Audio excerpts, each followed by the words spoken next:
यह अंत नहीं। कहानी डॉक्टर कुसुम वियोगी द्वारा संपादित कहानी संग्रह समकालीन दलित कहानियाँ में संग्रहित है।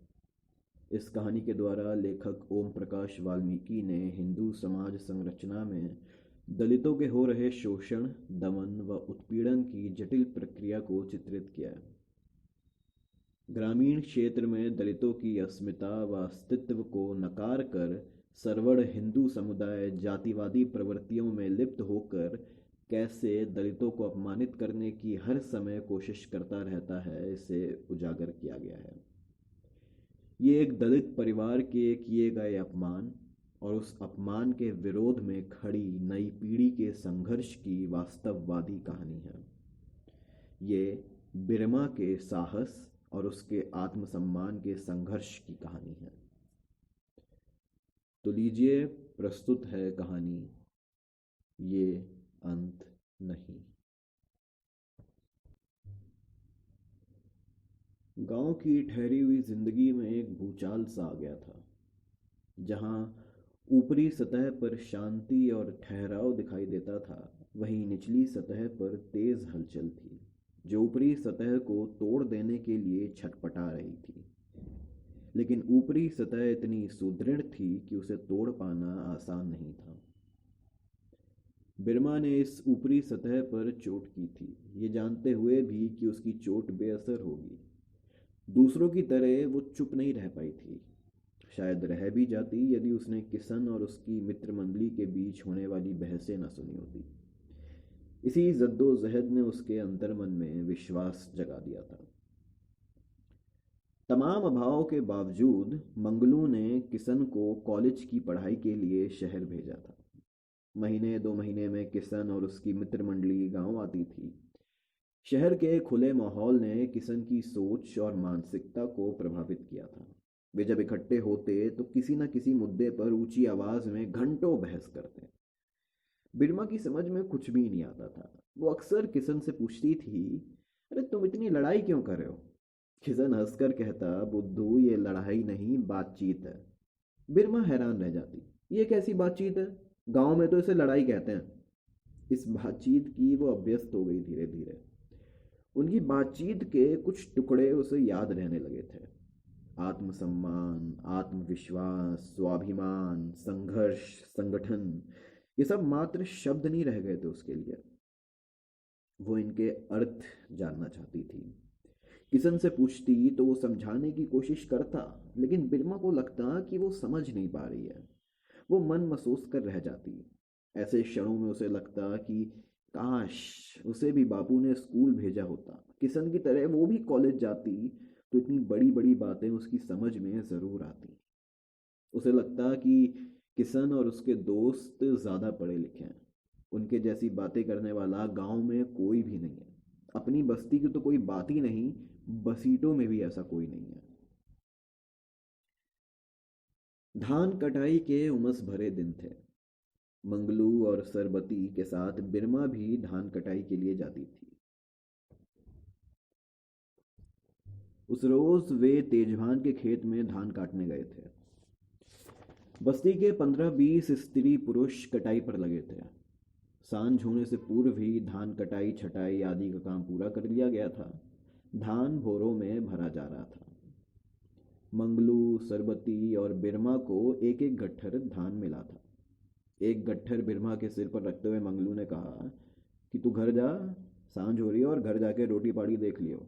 हमें आड़े में देर हो जाएगी थोड़ी, और बुग्गी में धान लाद के ही आना होगा।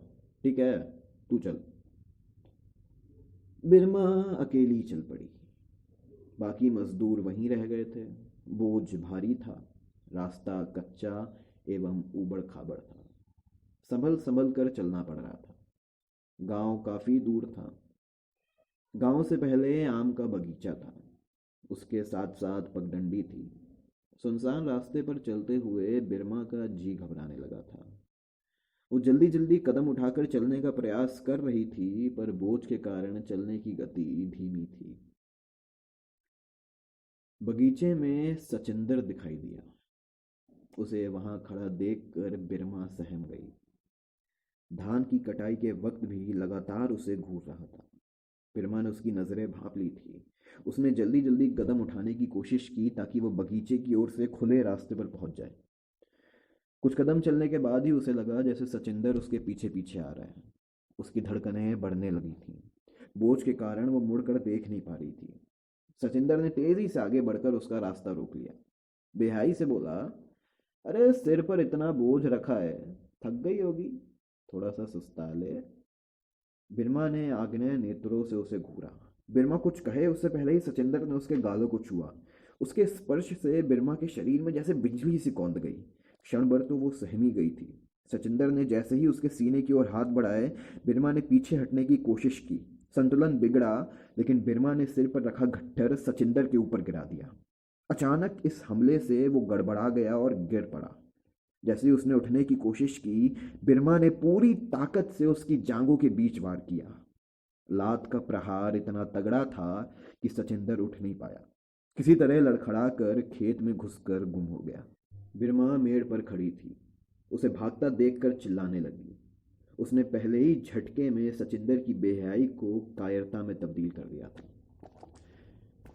कुछ देर उसी क्रोधित मुद्रा में खड़ी रही। गुस्से में उसका शरीर कांप रहा था। गट्ठर गिरने से धान बिखर गए थे, जिन्हें देखकर बिरमा का जी दुखी हो गया। उसके अंतर्मन से सचिंदर के लिए बद्दुआएं निकली। दूर खेतों से लौटती स्त्रियों की आवाज़ बिरमा को सुनाई दी। वो गट्ठर पर बैठकर उनका इंतजार करने लगी।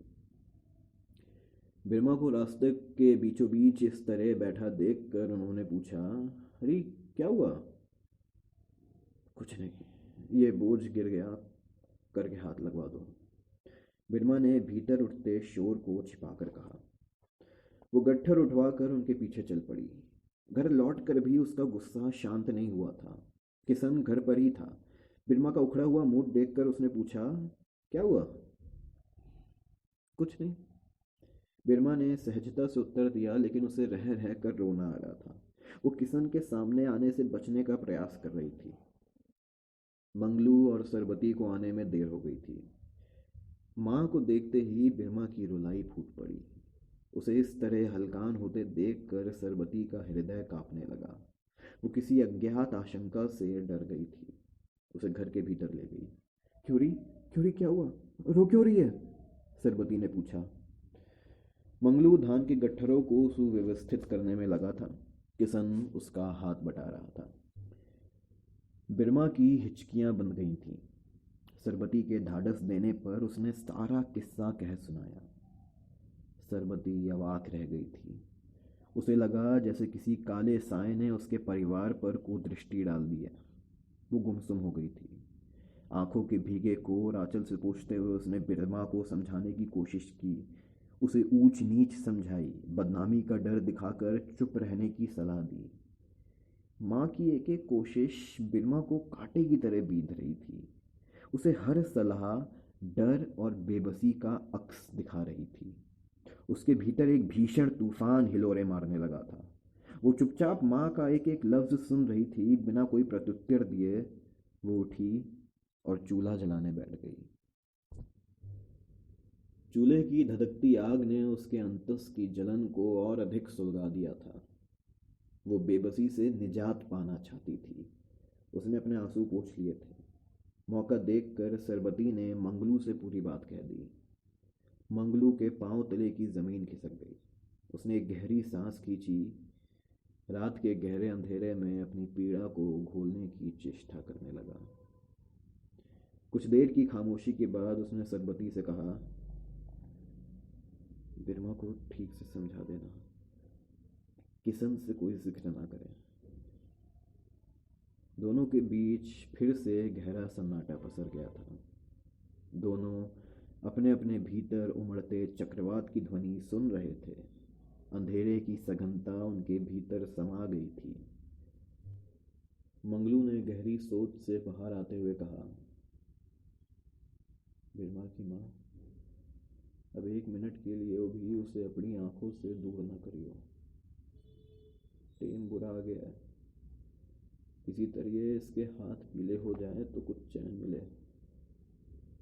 उसकी आवाज़ किसी अंधेरी गुफा से छन छन कर आ रही थी। तेज भान, तेजभान के खानदान के चरित्र को मंगलू अच्छी तरह जानता था। सचिंदर की हरकतें किसी से छिपी हुई नहीं थी। बाप बेटे दोनों की नज़र में किसी दूसरे के मान सम्मान का कोई मतलब ही नहीं था। सचिंदर का नाम सुनते ही मंगलू आतंकित हो गया था। रात भर मंगलू, सरबती और बिरमा अपने अपने ढंग से समस्या का समाधान खोजने की कोशिश कर रहे थे।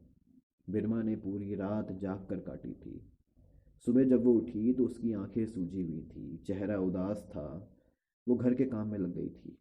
मंगलू भी जल्दी उठकर जंगल फरागत के लिए चला गया था। सरबती खाली घड़े लेकर कुएं से पानी लेने चली गई। बिरमा ने उन दोनों के जाते ही किशन को जगाया। बिरमा ने किशन को कल की पूरी घटना से अवगत करा दिया। वो रात भर जाग कर अपने आप को हर एक स्थिति के लिए तैयार कर चुकी थी। उसकी आंखों में आंसू की जगह गुस्सा और नफरत भरी हुई थी। सचिंदर की इस हरकत पर किशन का खून खौल उठा था। जिस्म में जैसे अंगारे भर गए थे। मंगलू के बाहर से लौटते ही वो बेफर पड़ा। मंगलू हक्का बक्का रह गया था। बिरमा किशन के ठीक पीछे खड़ी थी। मंगलू ने पूरी जिंदगी झुके झुके गुजारी थी। किशन अब उसे सीधा खड़ा रहने के लिए कह रहा था, जबकि सीधा खड़ा होना उसकी आदत में नहीं था। मंगलू को लगा जिसका डर था वही हुआ। जवान लड़का है, कुछ उल्टा सीधा कर बैठे। उसने दयनीय होकर कहा, ना किशन, जबान खोलोगे तो बुरा हो जाएगा। अभी तो बात घर में है, कल पूरे गांव देहात में फैलेगी, बदनामी होगी, बिरमा के माथे पे दाग लग जाएगा। चुप रहना ही ठीक है। मंगलू की बात बीच में ही काट कर किशन बोला, बापू बिरमा का दोष क्या है जो उसे सजा मिलेगी है? नहीं बापू, सचिंदर को ही सजा मिलेगी। किसने गुस्से में बाहर निकल गया। मंगलू ने रोकने की बहुत कोशिश की लेकिन वो नहीं रुका। किशन शहर आ गया था। उसने अपने साथियों को इकट्ठा करके घटना की जानकारी उन्हें दी। अपने बापू और माँ के डर की भी बात उसने खुलकर बताई। अब आप लोग बताओ भाई, क्या करना चाहिए? किशन ने सवाल किया। विचार विमर्श के बाद सभी की राय थी कि तेजभान ताकतवर आदमी है। उसके लड़के पर हाथ डालने का मतलब है आग से खेलना। सभी की राय थी कि सचिंदर से सीधा टकराने की बजाय पुलिस की मदद ली जाए। वे सभी थाने में रपट लिखाने गए थे, लेकिन इंस्पेक्टर ने रपट लिखने से मना कर दिया था। इस बात पर उनके बीच काफ़ी गर्मा गर्मी हो गई थी। इंस्पेक्टर ने कटाक्ष करते हुए कहा था, अरे छेड़ाछाड़ी हुई है, बलात्कार तो नहीं हुआ, और तुम लोग बात का बतंगड़ बना रहे हो। गांव में राजनीति फैलाकर शांति भंग करना चाहते हो, और मैं अपने इलाके में गुंडागर्दी नहीं होने दूंगा। चलो चलते बनाओ। कुछ क्षण उनके बाहर निकलने का इंतजार किया गया। वे टस से मस नहीं हुए तो अजीब सी मुद्रा बनाकर बोला, अरे फूल खिलेगा तो भौरे मंडराएंगे ही। उसने बेशर्मी से खीसें निपोरी। उसके इस तरह बोलने से किशन भौंकला गया। उसने तिलमिलाकर कहा, तमीज से पेश आइए। इंस्पेक्टर का झन्नाटेदार थप्पड़ किशन के गाल पर पड़ा। हरामी की औलाद, ये डंडा पूरा का पूरा उतार दूंगा, मुझे तमीज सिखाएगा। इंस्पेक्टर ने बिना देर किए सभी की धुनाई शुरू कर दी।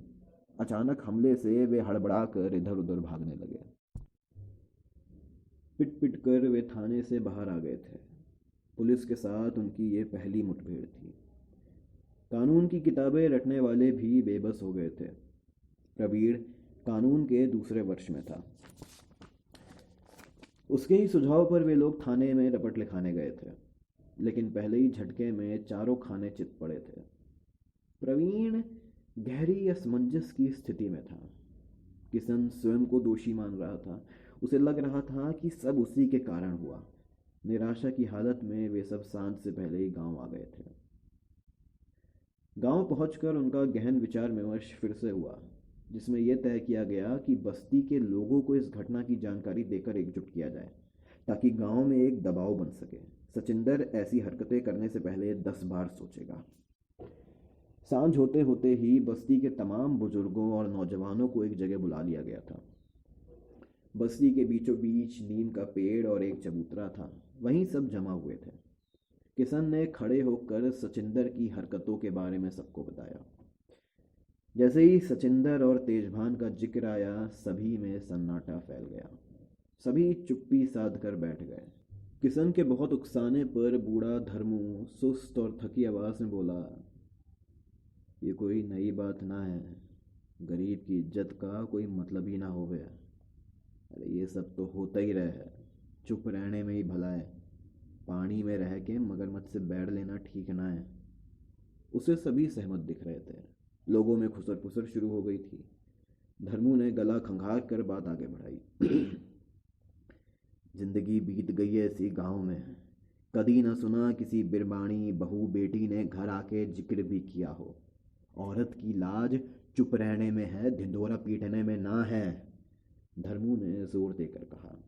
धर्मू की हाँ में हाँ मिलाते हुए रामजी दास भी बोलने लगा, ये शरीफ बहू बेटियों के लक्षण नहीं है। मर्द मर्द के सर फुतवा के ही चैन मिलेगा इन्हें। किशन हैरानी से उन्हें देख रहा था। प्रवीण ने कुछ बोलने की कोशिश की तो वे सभी एक एक कर खिसकने लगे। किशन का रहा सहा हौसला भी टूटने लगा। उसने उन्हें रोकने की कोशिश की, लेकिन धीरे धीरे सभी उठकर चले गए। एकजुट होकर संघर्ष करने की बात तो दूर, वे बात ही सुनने को तैयार नहीं थे। तेजभान के डर ने उन्हें इतना भयभीत कर रखा था कि वे लोग कुछ देर रुककर बात सुनने की स्थिति में भी नहीं थे। किशन की मित्र मंडली के लिए ये स्थिति एकदम नई थी। कॉलेज की राजनीति में उनका दखल था, लेकिन गांव में कोई भी उनकी बात सुनने को तैयार ही नहीं था। वे चुपचाप एक दूसरे का मुंह देखने लगे। उनके मन में कई तरह के सवाल उठने लगे थे। उनकी लंबी लंबी बहसें खोखली साबित हुई थी। सभी सोच रहे थे कि अब क्या करें, अब क्या करें। काफी सोच विचार के बाद प्रवीण ने सलाह दी, बिरमा की ओर से पंचायत में शिकायत की जाए। प्रवीण पंचायती राज का पक्षधर था। वो हमेशा लोकतांत्रिक मूल्यों की बातें करता था। उसका कहना था कि पंचायत एक लोकतांत्रिक संस्था है। गांव की समस्याओं को निपटाना पंचायत का कर्तव्य है। सभी उसकी बात ध्यान से सुन रहे थे। पिछले चुनाव में इस पंचायत को आरक्षित किया गया था।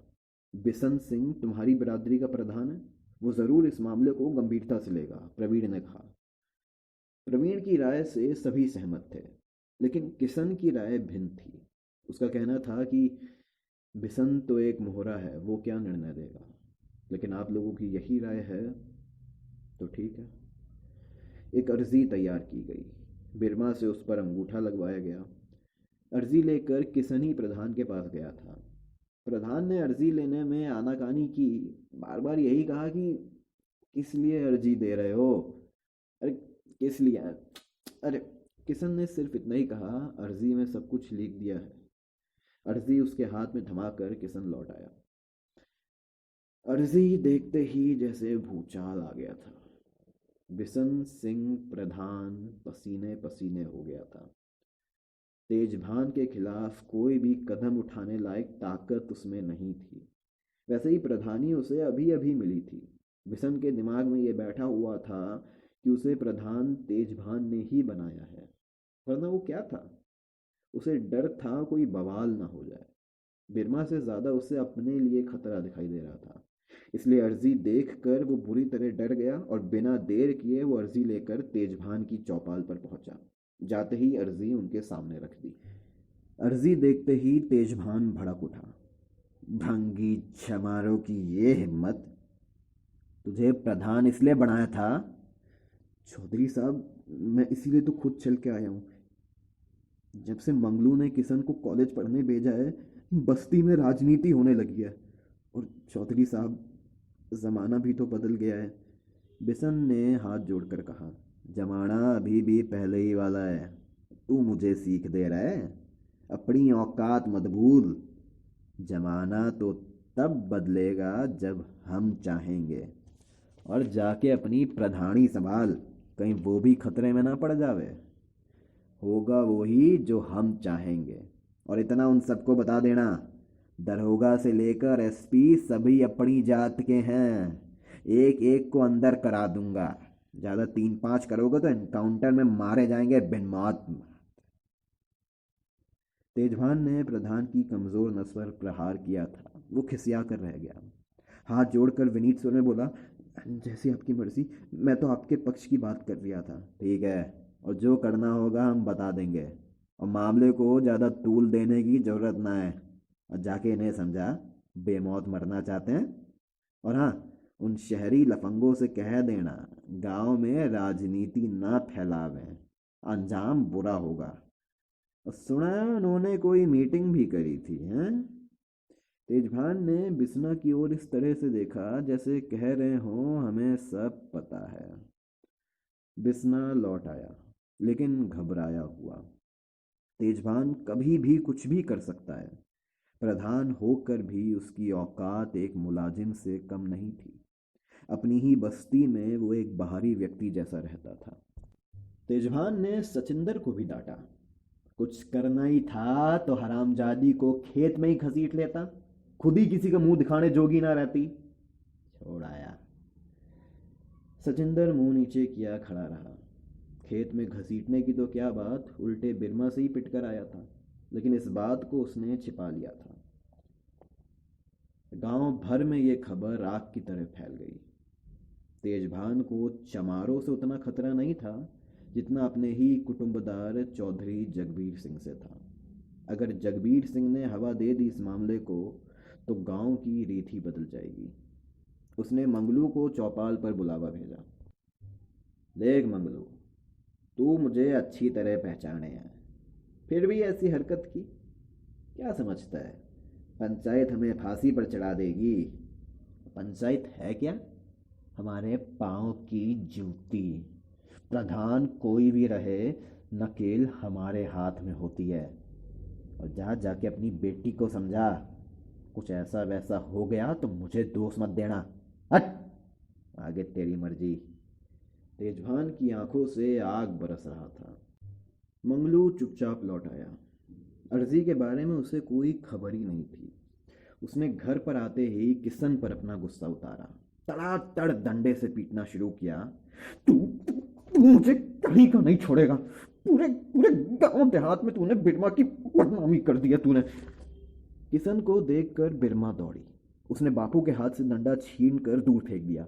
आवाज में तीखापन भरकर बोली, वाह बापू, जो भाई अपनी बहन की आबरू की खातिर लड़ रहा है तुम उसे पीट रहे हो, और जो... अचानक उसके भीतर जमा सैलाब फूट पड़ा। उसका गला रुंध गया। शब्द गले में ही अटक गए थे, सिर्फ रुलाई फूट रही थी। आवाज सुनकर माँ भी आ गई थी, वो भी रोने लगी। बिरमा को रोता देखकर मंगलू भी रोने लगा। उसने फफकते हुए कहा, तू ही बता बेटी, मैं क्या करूं? वो सब जालिम लोग हैं। कुछ मत करो बापू, जुल्म के आगे झुक जाने पर भी क्या होगा? बिरमा ने मंगलू को ढाढ़स दिया। किशन चुपचाप एक ओर खड़ा था। उन्हें देखकर वो अपनी पीड़ा भूल गया था। उनके करीब आकर बोला, बापू, हमारे पास न ताकत है न रुतबा, लेकिन अपनी जान देकर आत्मसम्मान तो मांग ही सकते हैं। बिरमा को लगा जैसे वो अचानक बड़ी हो गई है। वो सिर्फ अपने लिए ही नहीं, सबके लिए लड़ सकती है। किशन ने मंगलू से कहा, बापू, पंचायत से इंसाफ और सुरक्षा मांगी है, कोई गुनाह तो नहीं किया ना? जैसे जैसे किशन और बिरमा का स्वाभिमान जाग रहा था, वो अपनी बस्ती में अलग थलग पड़ रहे थे। आखिर पंचायत के फैसले का दिन आ ही गया। कार्रवाई ज़्यादा लंबी नहीं थी। ना किसी का बयान लिया गया, ना किसी किस्म की कोई चर्चा हुई थी, ना बहस, ना आरोपी को बुलाया गया, ना फरियादी को। बस सिर्फ फैसला।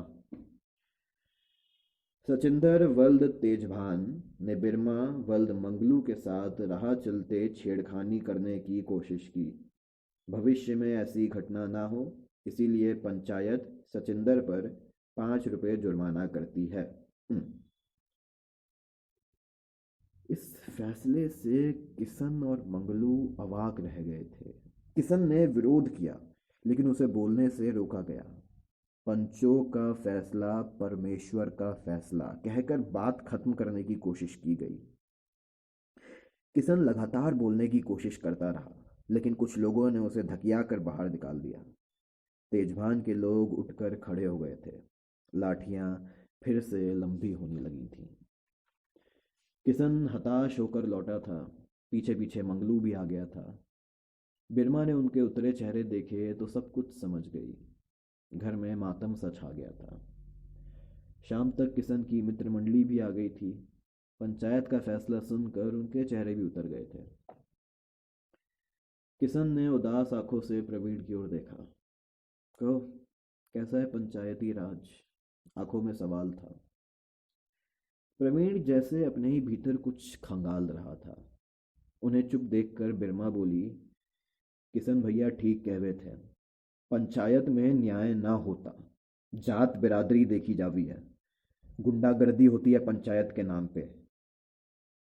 बिरमा को इस तरह बोलते हुए वे पहली बार देख रहे थे। बिरमा की मुखरता से चेहरे पर एक अजीब सा चमक आ गया था, जिसकी ओर सभी का ध्यान गया। प्रवीण, जो अभी तक चुप ही था, उसने बिरमा से कहा, हाँ तुम ठीक कह रही हो। किशन ने पहले ही कहा था, बिशन सिंह प्रधान होते हुए भी सिर्फ मोहरा है। बिरमा ने उस सभी को संबोधित करते हुए कहा, इस हार पर मुंह क्यों लटका रहे हो? यह अंत ना है। तुम लोगों ने मेरे विश्वास को जगाया है, इसे मरने मत देना। उसके भीतर जैसे कुछ उबल रहा था जो बाहर आना चाहता था। सभी ने मिलकर कहा था, ना बिरमा, ये अंत नहीं है। तुमने हमें ताकत दी है, हार को जीत में बदलेंगे, लोगों में विश्वास जगाकर, ताकि फिर कोई बिसन मोहरा ना बन सके। सभी के चेहरों पर उम्मीद दिखाई दे रही थी। मंगलू और सरबती भी उनके साथ आकर मिल गए थे, एक नई उम्मीद के साथ।